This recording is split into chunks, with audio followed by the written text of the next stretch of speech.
Hi guys, it's Marc Zicree of Space Command, also known as Marc Zicree, Mr. Sci-Fi. I'm a little scruffy today because I've been going through my collection, basically finishing Space Command, all of that stuff, ramping up for the next one. I've been going through my collection and making a list of the various collectibles I own for various reasons, which I'll probably talk about with you later.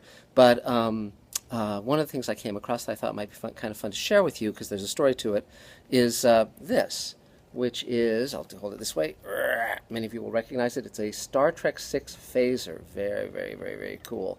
And by the way, I'm wearing my Man from U.N.C.L.E. shirt. The 60s was a great era for television, as you know.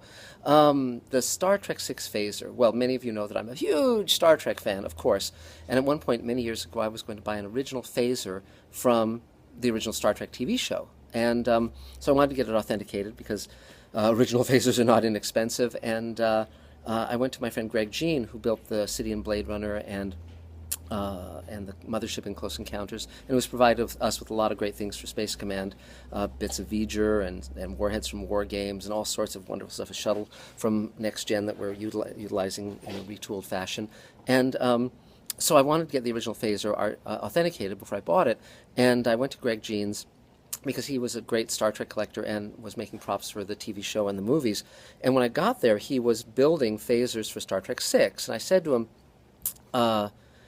do you make those from scratch? And he said, well, for Star Trek V we did, but there's a fan group that makes such great copies that we buy the parts from them and assemble them and paint them here. So I said, well, could you make one of those for me? And he said, sure. And he was happy to. And you know, I paid for the parts, and and he called me about a week later. And he said, your phaser's ready. And I said, well, is there any way to use it in the movie? And he said, sure. So it was used in Star Trek VI, and it has, we'll see if we can see this, it has its own individual serial number. And so I am the only person who owns a phaser from Star Trek VI that was not originally owned by Paramount, that was used in the film. And so so it's great to be part of these, the people I know, and have collections like this. It was interesting because going through my collection, I saw so many things that I have that are so cool. I have the Death Ship shirt from Twilight Zone that was used in Forbidden Planet. I've got all sorts of wonderful things. I'll share some of this stuff with you over the days and weeks and months and years to come.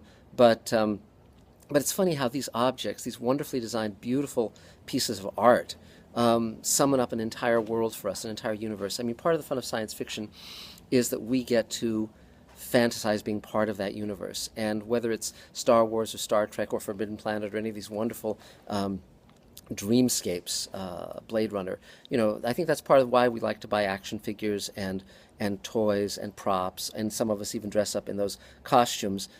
Someday they'll be dressing up in Space Command costumes, no doubt, sooner rather than later, I hope. But I think it's because it's so alluring, and it's very funny because every now and then someone will say to me, "Is there a Twilight Zone convention?" And every now and then there are, but what would you dress up as? Well, you dress in black suit and tie to look like Rod Serling. It's it's not quite as wonderful as dressing up in a Star Trek uniform, though there are, of course, many iconic images from Twilight Zone. So one of the other things I came across, by the way, in my collection was my dear friend Douglas Hayes, who directed Eye of the Beholder and The Howling Man and The Invaders for Twilight Zone, the one with Agnes Moorehead and the little guys attacking her. I came across a novel he wrote called The Twelfth of Never, which was inscribed by Doug to Charles Beaumont in 1963. Doug had just directed Howling Man, and of course Beaumont wrote it. And I think I'd come across it in my travels because Beaumont, of course, was deceased. He died in '68, and so Doug reinscribed it to me in 1990. So that was a very dear thing. So it's great to live in the universe of science fiction. It's great to work with these amazing writers and directors and actors. And so anyway, so that's about it for now. But from Star Trek VI, and and Space Command and Mr. Sci-Fi, I bid you a fond adieu. And please like, comment, share, subscribe to all the things you do. And I look forward to talking to you again real soon. Bye-bye.